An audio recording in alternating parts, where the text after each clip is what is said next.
Alrighty, this is the first look down the endoscope. So you can see blood vessels, the disc, and a special call out to Alan Ellman. It's his birthday today. He is the person that invented this probe right here.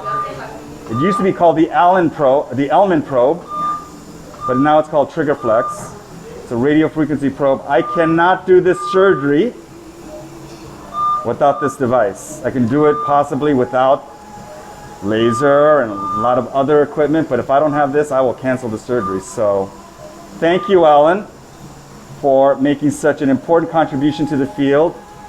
This is still my absolute favorite surgery.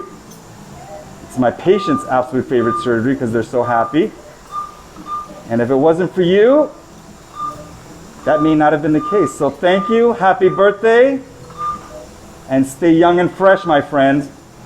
Happy birthday, Alan Ellman. We love you.